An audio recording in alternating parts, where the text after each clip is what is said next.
Hi, this is Jim from Safety Wars. Before we start the program, I want to make sure everyone understands that we often talk about OSHA and EPA citations, along with some other regulatory actions from other agencies, legal cases, and criminal activity. Everyone is innocent until proven guilty in a court of law. Proposed fines are exactly that, and they are often litigated, reduced, or vacated. We use available public records, news accounts, and press releases. We cannot warranty or guarantee the details of any of the stories we share, since we are not directly involved with these stories, at least not most of the time. Enjoy the show.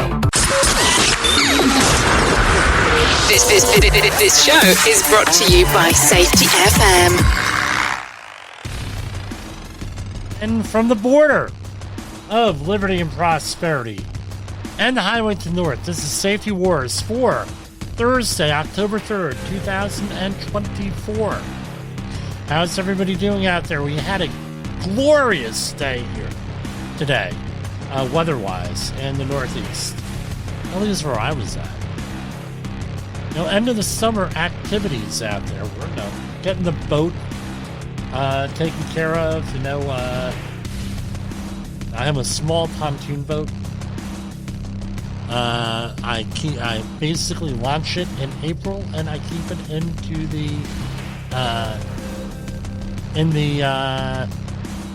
water until this time of year.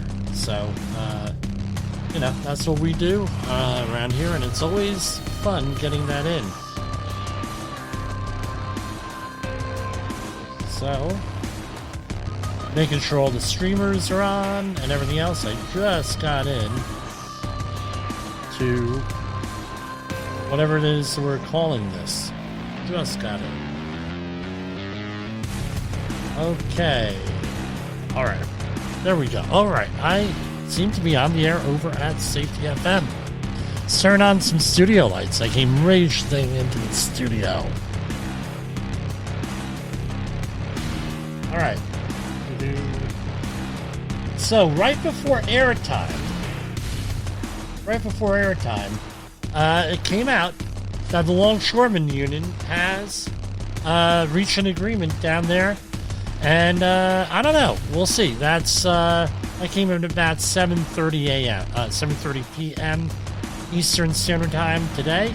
We're going to talk a little bit about that here. A lot going on. Okay. So let's go. I didn't even have time to really, someone else is driving. I'm there on the phone doing this stuff. So a historic, and this is from abcnewsgo.com. Dock workers strike suspended, the union says. A historic United States port strike has been suspended, according to the International Longshoremen's Association and the U.S. Maritime Alliance. A tentative agreement was reached on wages and extending the master contract until January 15, 2025 to return to the bargaining table to negotiate all other outstanding issues. Effective, and, it says effective immediately, all job actions will cease and all work covered by the master contract will resume. Well, we'll see how this goes. I mean, delay is what it comes down to. Now, I hope they get their stuff resolved. Now, as far as everything else goes, people are in panic mode here between the ongoing recovery and cleanup down in the Carolinas, especially, and the and everything else, and Florida and all through there. I mean, it's really. We'll see where this goes here with the with everything. We'll just see how it goes. We have one of my neighbors is with the militant wing of the Salvation Army, and she went down there to respond to the emergency for the Salvation Army. We'll see I'll see what information she has when she gets back. Over 200 dead here so far. I think the number is going to go higher with this, with dead and missing. Yes, it is seltzer water I'm drinking here on the air. All right, going through here. So here's a story I found quite interesting here. Silver lining. Costco expands doomsday lineup with a new product after gold bar demand exploded with customers spending $200 a month. $200 million. Yeah, $200 million a month. Precious metals join the retailer's meal prep kits for the end of days. Doomsday preppers can now expect to rush to Costco as the store has revealed a new product. Joining the chain's lineup of precious metals, the wholesale retailer is now selling bars of platinum after their 1-ounce gold bars sold out in a few hours. Pretty good-looking gold bar here. Now, I'm not an investment dude, all right? I don't have a license or anything with that. But gold, platinum bars, unless there's a new use for them, I was always considered not investment grade. Because if you look back in the 2009, 2008, platinum was very, very expensive. Now we're talking like 2,000 an ounce roughly. Now it's at about 1,100, and palladium, which is cheap, about $300 an ounce, 400 an ounce, is now more expensive than platinum. Silver, high silver prices, $31, $32 an ounce here. So, I'm not an investment guy. Don't play one on the radio. We used to mention these on the air all the time. Nobody was really interested here. But again, the doomsday prep. So Costco previously made headlines in connection to products focused on the end of the world, where shoppers noticed doomsday meal prep kits on shelves. Meal buckets, which cost less than $100, are set to last for 25 years and come with 150 servings of easy-to-prepare meals that just need water to make. The retailer also sells a $6,000 prep kit with 600 cans of food. U.S. Sun has reached out to, right now, I'm reading this. So, I tell you what, unless you're faced with a catastrophic situation like they're in the Carolinas, Western North Carolina especially, there's nothing you can do with that. Everything's gone. It's kind of hard to prepare for that. But for the actual regular emergencies that are out there, for example, what I call a scenario, right? Scenario 1, 0 to 24 hours. Scenario 2, 24 to 72 or 96 hours. Then scenario 3 up to 1 month. And then scenario 4, which is extended, right, over 30 days. Very, very difficult to, once you start to get over 30 days, once you start to go over 5 days, 3 days, kind of hard. Right? And the other thing is this, that they're seeing.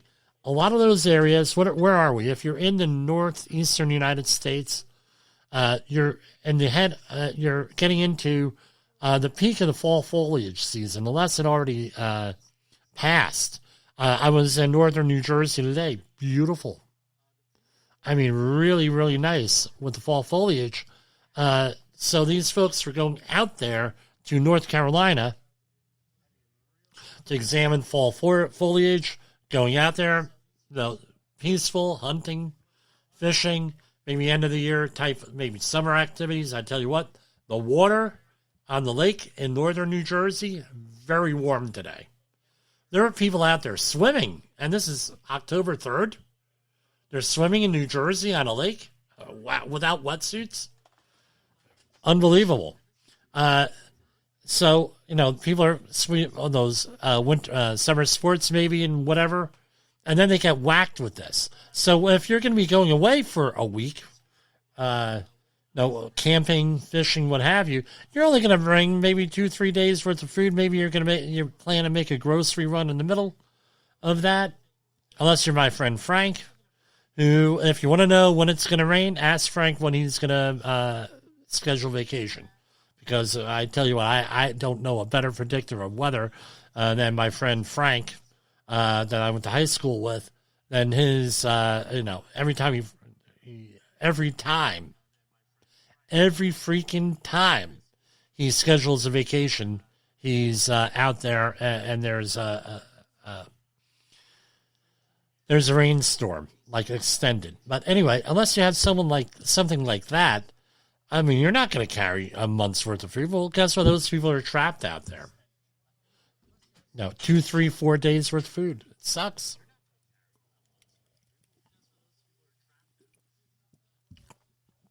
But anyway, precious metals, you don't know. It's, I've never heard of anyone having a problem getting rid of them, is the whole thing. So here we have more on Helena has become one of the deadliest hurricanes in the modern era. There have been at least 216 deaths in 6 states, and this report was as of 4 hours ago. This is 8:12 p.m. Eastern Standard Time. There have been at least 213 deaths and 6 deaths as a result of the storm. There's flooding, wind, and storm surge inundating communities from the southeast and northern Appalachians. Many of the people are still unaccounted for, and they expect the death toll to rise. Okay. Oh, by the way, Mets are on playing the Brewers, so you're going to hear some yelling and screaming and perhaps wailing and gnashing of teeth, depending on how the game goes in the background. This story is from dailymail.co.uk. Heart attacks are once thought of a disease of age, but worrying new data shows they are increasing in young, healthy adults. Roughly 0.3% of Americans aged 18 to 44 had a heart attack in 2019. By the last year, that rose to 0.5%, or 1 in 200. While that may seem like a relatively low number, it represents a 66% increase in cases in just 4 years, which doctors are calling alarming. So, I don't know what's up with that. It seems to happen right around, COVID, I don't know, maybe that has something to do with it, maybe it doesn't. I don't know. Prosecutors working on P. Diddy. We're not talking about P. Diddy here. Okay. Dark side of new Meta smart glasses. Harvard students reveal how Mark Zuckerberg's creepy spectacles can be used to instantly find strangers' names and addresses. So basically, this is what it is. You put on the glasses, right? Right. 2 Harvard students have taken the device's privacy invading capabilities even further by building a modified version called iX-Ray. The creepy system uses AI and facial recognition software to instantly dox people's identities. And in an astounding clip, the students go up to random strangers and quickly identify their name and all other personal details, including their home addresses, work history, and names of their parents. Scary, because basically Meta debuted its smart glasses in 2021. Concerns have been raised over the ability to film people without their knowledge. Well, this is what I tell people. Assume you're being filmed. Where I am, the projects I am on are all filmed. That's the way it is. Get used to it. But this takes it to a whole new level with that. You have, no privacy with this stuff here. Scary thing, especially if you are a member of a vulnerable community, like female. Right, this is scary. Okay, what else we got here? Tentative dealer, Eminem is going to become a grandfather. Eminem has revealed his daughter is pregnant in a sweet video showing the rapper receiving a custom football jersey with Grandpa on the back. Right? The rapper 51 dropped a music video for his new single, Temporary, featuring a scene with himself and his daughter, Haley Jade Scott. In the Q scene, Eminem, real name Marshall Mathers, sits on a set of stairs on a porch with Haley, 28. Suddenly, she hands him a custom Detroit Lions jersey that says Grandpa. Maybe I need to get one of those custom. I'm wearing one. Always. Always on the air. Even Jay Allen said, you're wearing, no, he sees me when we were doing the last conference call, we were on his show, the great rated R safety show. And he says, you wear that all the time? I said, every time I'm on the air, I wear it. They've added Star Wars, and there's been an analysis. High budget, scrap projects, fan backlash. It's been 12 years since Disney brought Star Wars and its galaxy far, far away, arguably has too many broken toys. Well, let me comment on here with this. This is what it is. It's too much of a good thing. Right? Yeah, and you can run out of ideas here. This is what happened to Star Trek. That's why we didn't have Star Trek episodes from 2005, 2004 until 2017. They had to take a break. Because we had Star Trek The Next Generation pushing into Deep Space Nine, pushing into Voyager, pushing into Star Trek Enterprise. And we had a couple of movies thrown in there to boot. Too much. I think that's what's going on with that. Something I do know about. Let's go to our first commercial break here, and we'll do it. In the professional safety community, communication and planning are just a few keys to your program's success. The question many practitioners have is, where do I start? Dr. Jay Allen, the creator of the Safety FM platform and host of the Rated R Safety Show, has built a global foundation to help you along the way. Go to safetyfm.com and listen to some of the industry's best and most involved professionals, including Blaine Hoffman with the Safety Pro, Sam Goodman with the Hop Nerd, Sheldon Primus with the Safety Consultant, Jim Pozell with Safety Wars, Emily Elrod with Unapologetically Bold, and many others. As individuals, we can do great things, but as a team, we become amazing. Dial into safetyfm.com today and surround yourself with a powerful force of knowledge and support.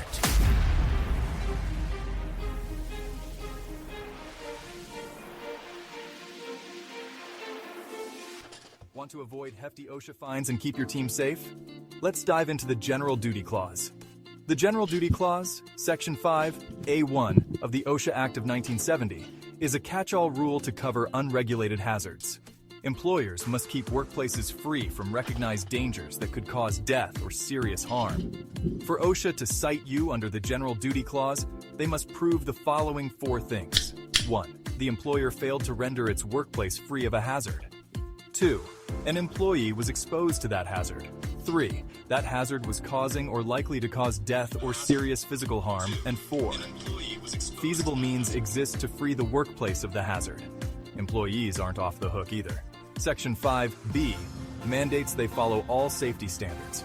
Both employers and employees must work together to maintain a safe work environment. Examples: think lifting above shoulder height repeatedly or working without proper support. Stay proactive. Monitor work areas, apply the 4-part test, and you'll prevent those nasty citations and keep everyone safe. Need help? And more information? Contact Jim Pozell and the Safety Wars team to help you prevent workplace incidents, conduct safety audits and training. Contact the Safety Wars team at jim@safetywars.com or 845-2695772. Visit us on the web at www.safetywars.com. Let's build a safer workplace together. OSHA recordables, catastrophic losses, environmental disasters. You want answers? So do I. This is Jim Pozell with Safety Wars. That's my daddy!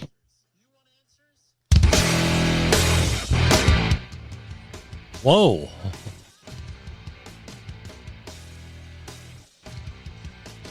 So here we are. We are moseying on over to the Department of Labor. They came out with a couple of news releases today and over the last couple of days. Unemployment insurance, weekly claims. In the week ending September 28th, the advanced figure for seasonally adjusted initial claims was 225,000, an increase of 6,000 from the previous week's revised level. Remember, all this stuff always gets revised. I don't know what that, what it goes. Maybe it's because to make people look good. But this stuff is always adjusted here. So beware here. All right. Department of Labor investigators find a Nebraska grain cooperative exposed workers to combustible dust, multiple hazards at a Hemingford elevator. Hemingford, Nebraska. Federal investigators found and by the way, everyone's innocent until proven guilty, and most of these penalties are proposed. Right? Like in this case. So that may be vacated. That may be... no. I didn't know there was words to this song. But anyway... 500, all this stuff may be vacated, maybe litigated, maybe, negotiated downward or upward, who knows, depending on what things are. I've seen it negotiated upward, right? So, federal investigators found life-threatening hazards at a Nebraska grain cooperative where workers face risks of fire and explosions due to the company allowing the buildup of combustible dust and failing to maintain effective dust control systems, leading to more than $500,000 in proposed penalties. Now, let's talk a little bit about dust hazards before we go on here. Now, you're going to say, well, really? We're going to talk about dust hazards? Yeah, we're going to talk about dust hazards here. Basically, this comes down to this. Where? I'm getting back to the software. Okay, here we go. All right, so basically, with the dust, what are they talking about? They're talking about organic dust, generally speaking. It could be metals also. Anything flammable. Now, people say, well, metals are flammable, Jim? Yeah, metals are flammable. If they are ground down to the right level, I'm not going to tell you how to do that on the air. I have a pretty extensive experience with aluminum fires, so we'll leave it to that point, specifically dealing with powdered aluminum. So once you grind and mill aluminum down, we're talking aluminum, right? Aluminum can I have here on the air. Once you, so what happens is this. Something has a nice surface area. All right, you have a surface area. And if you go and you grind that down, you increase those grains have more surface area than the original brick. So if you had a brick of aluminum and you are going to grind that down, the surface area increases. That means that there is more opportunity for a chemical reaction because you grind it down. Once you start to get into very fine powders, we're talking like 0.28 microns or lower. Usually, for aluminum, that's what the magic number is. Now, all of a sudden, it becomes a powder, it becomes explosive, it becomes very flammable. Now, you're going to say, Jimmy, you're full of guano. Oh, we've all witnessed an aluminum fire. Jimmy, what do you mean? We've all witnessed an aluminum fire. Solid rocket boosters, right? On the rockets. Those solid rockets or solid rocket boosters, all of them are made up of ground aluminum, ammonium perchlorate, ground in a very fine powder, and a binder material, right? And what happens is it's like making bread. They have this stuff, they put it in a mold, like a bread mold, like something's huge, right, with this. And they put it in there, they let it cure, and that's called a rocket motor. And then they ignite it. But once you ignite it, there's no going back. It's got a solid rocket fuel. It's one way of doing it. So if you have that's one way of making solid rocket fuel. So if you notice around military bases and in the area outside of San Jose, California, southern San Jose, over by Morgan Hill. A lot of those areas are impacted by rocket fuel engines and rockets because you have a perchlorate issue in the ground. Oh, yeah. So that's where that comes from. Now, around Air Force bases, wherever they have solid rocket fuel. So, getting back to an aluminum dust or a dust hazard, here we have with grain, right? Grain is flammable. What often happens is that you have an accumulation of material, right? And then what happens is there's an event where the material gets dislodged and comes down, right, in a powder form, right? And what happens is it hits an ignition source, and before you know it, it catches fire, and you have a grain explosion. You have a organic dust explosion. All the same thing, just different contexts of what you want to talk about it.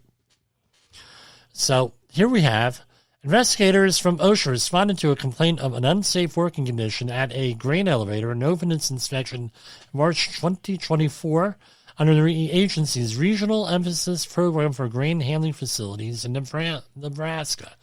And here I'm clicking on that, and that's from October 1st, 2009, and that is the Directive CPL 213-001I, capital I.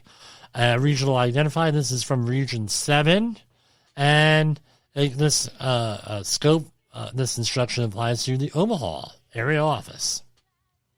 Specifically, OSHA found the company permitted more than 1/8 of an inch of grain dust to accumulate. Hey, I didn't even read it. Look, it's here. In priority housekeeping areas, such as the bottom belt tunnel around the elevator legs. The agency also found duct tape wrapped around the dust collection system located in the bottom belt tunnel in a makeshift attempt to repair the dust collection system. This reduced the system's efficiency and increases vulnerability to failure. If left unchecked, grain dust can ignite in seconds and cause deadly fires and explosions. Grain dust fires and explosions. Let me go back here to the screen. Yes, my vision test report. Maybe I should exit out of that. All right, yes, I went for an eye exam yesterday. That was up on the screen. All right. And why don't we do this? Since everything is coming up here, let's go back to here, and let me close out everything that needs to be closed. This way you're not seeing all this. Yes, I had an eye exam yesterday. All right. New eye doctor, real good guy here in New City. New City Eye Care. I think that was the name of the place. Pretty good place. But anyway, I'll give him a free shout out there. OSHA cited, grain dust explosions. Here it is. OSHA cited Legacy Cooperative for 2 willful and 22 serious safety and health violations and proposed penalties totaling $536,965. So, not conducting regular inspections on equipment, failing to certify completion of preventative maintenance, not complying with permit confined. They have permit confirmed. What the hell? It looks like something I would write. Including developing procedures for entry operations that included hazard evaluations, atmospheric testing, rescue procedures, monitoring, and training. Exposing workers to fall hazards from unguarded stairway holes and lack of handrails, failing to close electrical openings, and improper use of flexible cords. That is extension cords, folks. Not providing a forklift training as required, and failing to label containers of hazardous chemicals properly. Through its alliance program, OSHA has partnered with the Grain Handling Safety Coalition, the Grain Hand Elevator and Processing Society, and National Grain Feed Association to address hazards, reduce risks, and improve safety and health management systems to help prevent life-altering injuries and fatalities and identify the critical steps for handling grain safely. And, of course, they have 15 days to do. Let's take a deeper look into this. So this was issued 9/23, so they're a couple of weeks behind here. Okay. Citation 1901, type of violation serious. This is 1910.28, walking and working surfaces. Each employee is protected from falling into a ladder, floorway, hole, or ladderway platform on a hole by a guardrail system and tow boards erected on all exposed sides except the entrance to the hole, where self-closing gates or an offset must be used. On or about, blah, blah, blah. Were exposed to falling hazards while employees were accessing and working adjacent to Pit B, and that during entries, the pit door is open, and there is no guard railing or other conventional fall protection means to prevent someone from falling into the entrance hole.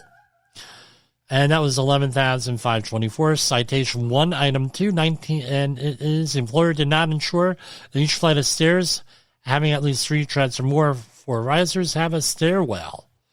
$9,200. Citation 1, item 3, type of violation serious. Did not evaluate, 1910-146, did not evaluate the workplace to determine if any spaces were permit required. Okay, that's 16,131. You mean they didn't go in there with a freaking letter? That's a freaking letter in a file somewhere. Are you freaking kidding me? 1910-146 D3I, under the permit required confined space program, the employer did not develop and implement the means, procedures, and practices necessary for safe permit entry operations. 16,131. So what would the hazard be here? I'm thinking it's going to be a dust hazard, which means Jimmy would have to probably get out the textbook and look up how to, I don't remember how to calculate it, but there's a calculation for it. Under the permit space system, the employer did not develop and implement the procedures, means, and practices necessary for safe permit entry position operations, including but not limited to purging, inerting, flushing, or ventilation. $0. So, what was the chemical? Employees were exposed to atmospheres containing phosphine, pH 3. It's a chemical formula. Phosphine. I'm not familiar with it. When entering pit 3, and they did not make sure everything was in there. Abatement certification is required. That was 0 they got them on. Citation 1, item 4C. No verification the conditions are acceptable for entry. Citation 1, item 5A, that was 16,131. Reevaluate the permit space in the presence of any authorized entrant or that employee's authorized representative. Request that the employer conduct in such reevaluation because the entrant representative has reason to believe that the evaluation may not have been adequate. So, employees engaged in grain operations were exposed to hazardous atmospheres and other recognized hazards. When entering Pit 3, the employer failed to properly reevaluate Pit 3 once they received notification of hazardous conditions, including the detection of phosphine above the monitor alarm thresholds when employees entered. 16,131. Next one, Citation 1, item 5B. Did not protect employees, $0. Citation 1, item 6A, rather lengthy one, 16,131. No procedures for summoning rescue and emergency services. And citation 1, item 6B, no designated emergency service. They got them for 0 on that. Citation 1, item 7, serious. The entry permit that documents compliance with the section and authorizes entry did not identify the required information listed below. So basically, I don't know what kind of permit they were using, but it was missing 13 different items. Right on that. And that's 16,131. There's got to be some bigger ones here. Citation 1, item 8, type of violation serious. No training for their employees, 16,131. Citation 1, item 9, no fire extinguishers adequately in there. Not readily accessible, 6,913. Citation 1, item 10, serious. That was for 11,524. No training. No practical training. Nothing. Nada. Zero. Zilch. The employer did not develop and implement a written housekeeping program. 1910-272, 16,131. Citation 1, item 12A. Type of violation serious. Preventative maintenance procedures in grain handling facility were not implemented to provide regularly scheduled inspections. That was 16,131. That's the maximum. The employer did not maintain the certification record of each preventative maintenance inspection.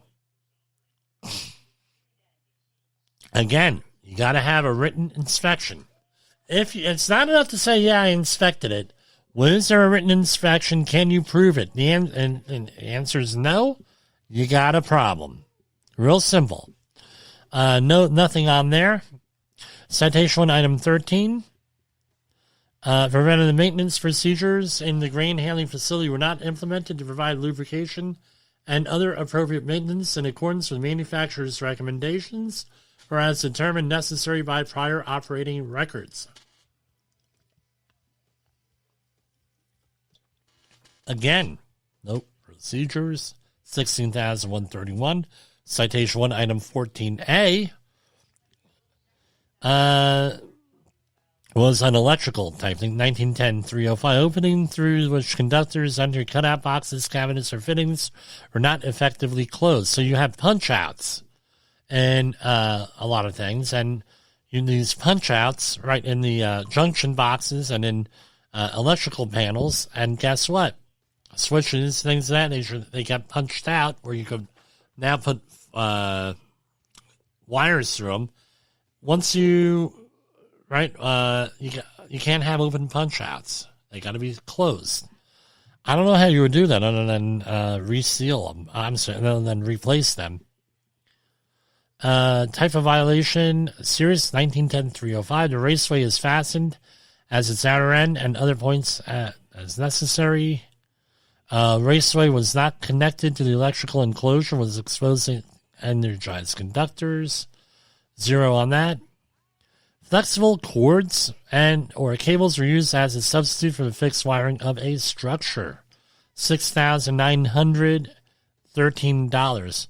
Basically, extension cords, right?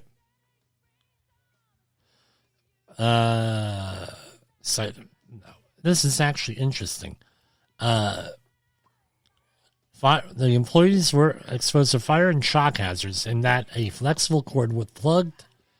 Again, abbreviations here. Right? This is a formal legal document. You have spelling issues here with this. Flexible cord with plugged cord W plugged into the grain dryer monitor located directly in front of the grain dryer. The flexible cord was used as a substitute for permanent wiring in that the flexible cord was being used continuously for a period exceeding 90 days.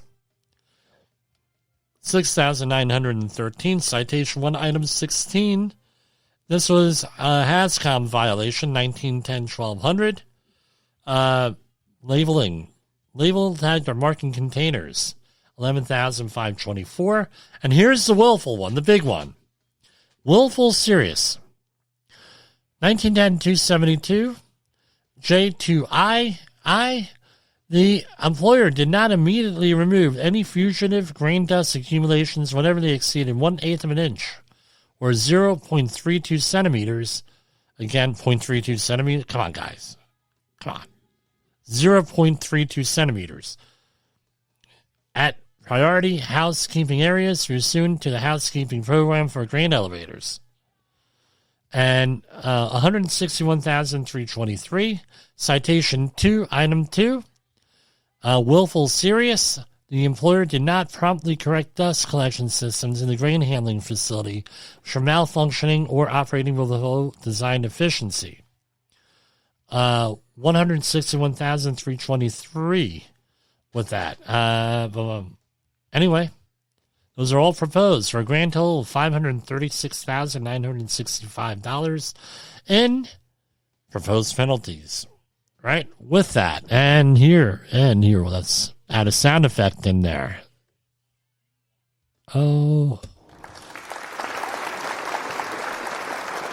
Very, very good. Or do we need this one?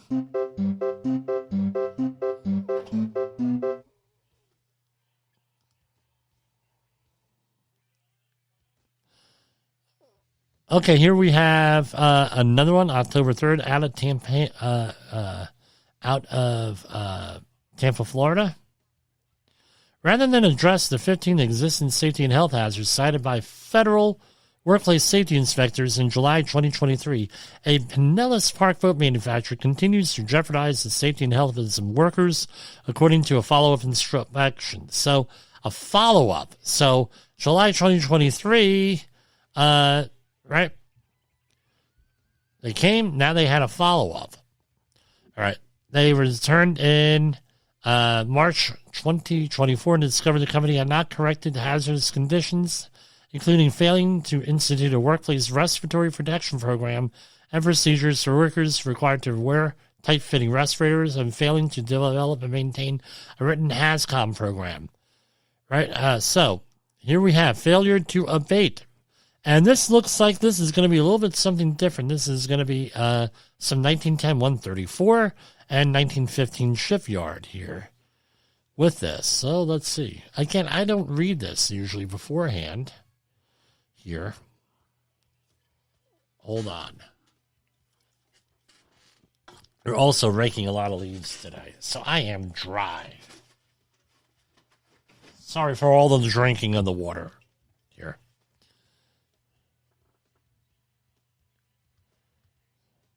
Citation 1, Item 1. Type of violation: serious. The employer did not furnish employment and a place of employment with that were free of recognized hazards. So here we had a gantry crane was not periodically inspected at least once every 12 months, and that the gantry crane used by employees to lift boats and boat components during assembly activities had signs of corrosion and or damage. $4,610. Remember, the shipyard industry is a targeted industry by OSHA. Citation 1, Item 2. Here. Hold on. Okay. Category 1 or 2 flammable liquids or Category 3 flammable liquids with a flash point below 100 degrees Fahrenheit were dispensed into containers without the nozzle and container being electrically interconnected. They were not bonded, which means you could have a static electric discharge creating a fire. $4,610. Citation 2, Item 1. 1910-134. The employer did not provide a medical evaluation to determine the employee's ability to use a respirator before the employee was fit tested. Again, if you need this type of support, give us a call. 845-269-5772. I just arranged this one on Wednesday for a client. And it costs a hell of a lot less than $7,374. Citation 2, Item 2 is a repeat serious. So all of these were, first one was serious. Second one is repeat serious. Third one is citation 2, Item 2, repeat serious. No fit testing, $7,374. Citation 2, Item 3, repeat serious. This is no HAZCOM training, $9,219. Citation 3, Item 1, no advisory, no training on the paper. So, on Appendix D of the Respiratory Protection Standard, here we're going to go over to the camera first. I have to point this out because I would be remiss if I did not point this out. Let me get the web page up here. So we're going to go take a quick commercial break here, and I'm going to bring this up on the respiratory protection standard here. Hold on. In an unpredictable world, one voice rises above the chaos. Meet Jim Polzo, a seasoned safety expert who's navigated through some of the most dangerous scenarios, from anthrax, explosive cleanups, disasters, and numerous environmental cleanups, and lived to tell the tale. Now he's bringing his wealth of knowledge, insights, and experiences to you through Safety Wars. From workplace hazards to the hidden dangers in your own home, Jim covers it all with his engaging storytelling. Safety Wars isn't just a podcast. It's your guide to a safer world. Join Jim Polzo and become part of the Safety Wars revolution. Available on Spotify, Apple Podcasts, YouTube, and wherever you get your podcasts and videos. Safety Wars. Your safety is our mission. All right, so here we have Appendix D here. All right, let's zoom in a little bit here. Now, here. All right, Appendix D to 1910-134. Respirators are an effective method of protection against designated hazards and properly selected and worn. Respirator use is encouraged even when exposures are below the exposure limit to provide an additional level of comfort and protection for workers. However, if a respirator is used improperly or not kept clean, the respirator itself can become a hazard to the worker. Sometimes workers may wear respirators to avoid exposures to hazards, even if the amount of hazardous substance does not exceed limits set by OSHA standards. If your employer provides respirators for your voluntary use or if you provide your own respirator, you need to take certain precautions to be sure that the respirator itself does not present a hazard.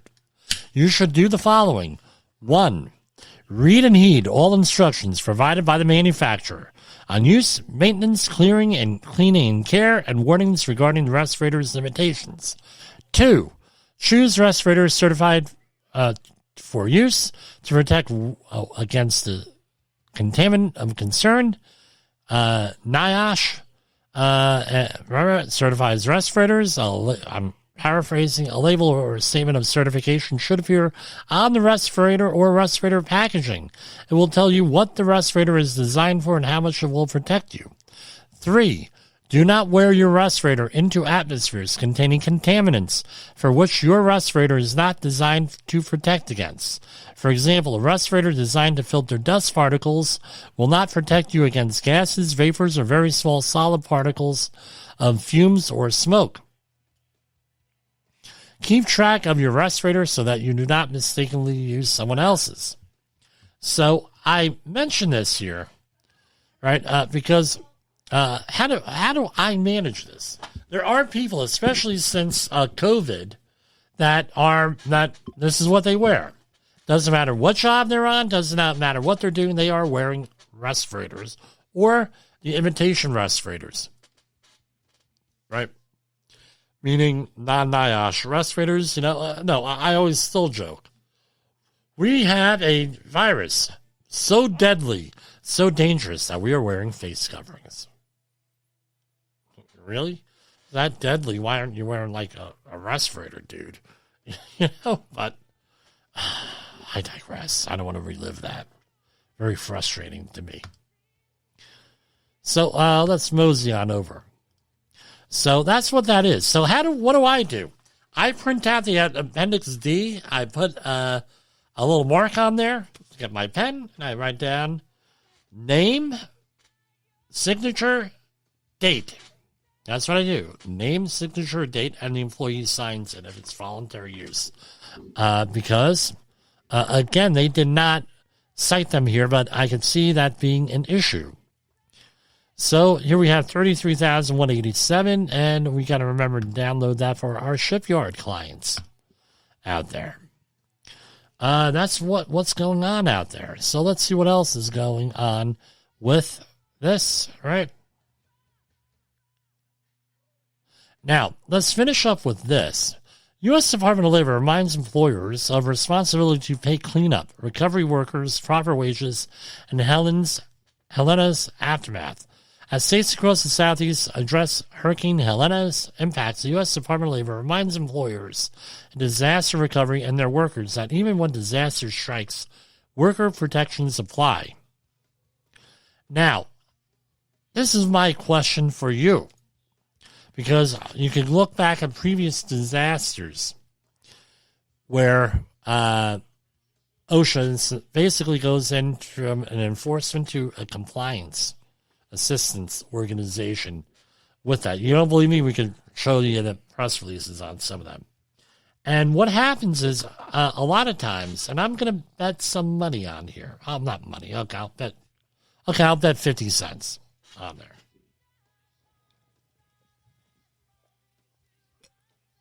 People come out of the woodwork to work on these disaster management jobs, disaster response jobs. They may be even the victims here. Your job disappears because it gets washed away.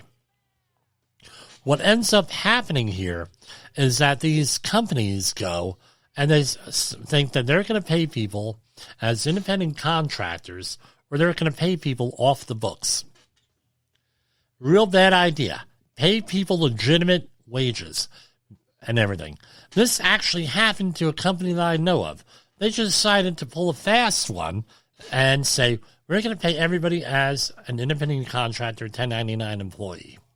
And then they commenced to telling these folks when they had to show up to work. Guess what? They are now no longer independent contractors if you're telling them what time to show up to work.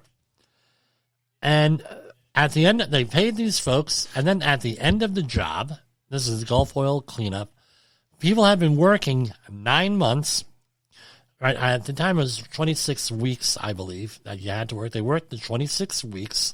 Now they're eligible for unemployment. They get laid off. End of the job. Laid off for no fault of their own. They try to collect unemployment because they've been working, and guess what? The employer did not pay into unemployment. So what the hell do you think happens? They said, well, they start going and doing an investigation. And what happened was the employer ended up paying $250,000 principal, not interest, $250,000 in back taxes. Big issue here. So beware of this stuff. All right. So again, they got to make sure that they maintain accurate records and pay workers when wages are due. Workers are particularly vulnerable during times of crisis. Employers that fail to comply with federal labor laws cause them and their families additional harm, like the communities stricken by hurricanes and other disasters. Workers are especially vulnerable after the fact. U.S. Department of Labor responds quickly to protect workers and ensure they are paid all of their legally earned wages and benefits, explained Wage and Hour Regional Administrator Juan Correa in Atlanta. At the same time, we stand ready to provide employers with the information and guidance they need to stay in compliance.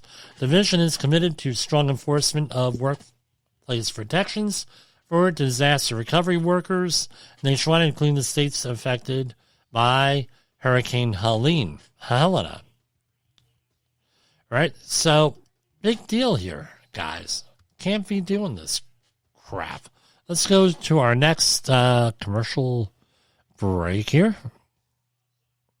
Have you listened or watched the Safety War Show? It does stream live on the radio and on the streamer-emers that we have. So if you have not taken a listen to Jim Posel and what the hell he's doing every evening with Safety Wars, I would strongly encourage you to take a view or take a listen, whichever option is available for you, and take a listen to what the hell he has going on. It will take some deep dives and some information that you might be interested in. Okay, that's what I have here. Let's see if there's any more information on this Longshoreman strike or anything else here before we sign off, because, I mean, stuff's going on. And I mean, especially the stuff in Israel. I tell you, I want to do a Saturday program apart from this. No, not on the network here. With all this political stuff going on. I mean, it's incredible here. With what's going on politically, what's going on throughout the country here. So this is what I want you to do. I don't want anybody to go out there. No, I always call for calm, reason, logic, and everything else. Don't go out there and go nuts with the disaster stuff. Again, as I say, if you really want to get completely ready in a hurry, it takes about 2, maybe 3 weeks to get prepared. I don't think that's really necessary. Prioritize, assess, analyze, and act. The government recommends 4 days of food. Maybe you want to concentrate on that. Maybe you already have that. Food and water. And the government said, be ready to go to evacuate. Get all your paperwork together. Get all your medications together. All that stuff. Do all of that beforehand. All right? And take your time. There's no need to panic here all the time. That's all I have to say here. And I'm going to attempt to be here on a Friday. Tomorrow. We'll see how it goes. But you got 3 programs this week. I try to do 3 programs minimum. You got 3. So we're going to try to do a Friday, and then one of these days we're going to do a political one. And I tell you what, we're going to see, and definitely afterwards, we got some things planned here where we're going to be talking about this. Working on details here with people. For Safety Wars, this is Jim Posel. Good night. The views and opinions expressed on this podcast are those of the host and its guest and do not necessarily reflect the official policy or position of the company. Examples of analysis discussed within this podcast are only examples. They should not be utilized in the real world as the only solution available, as they are based only on very limited and dated open source information. Assumptions made within this analysis are not reflective of the position of the company. No part of this podcast may be reproduced, stored in a retrieval system, or transmitted in any form or by any means, mechanical, electronic, recording, or otherwise, without prior written permission of the creator of the podcast, Jay Allen.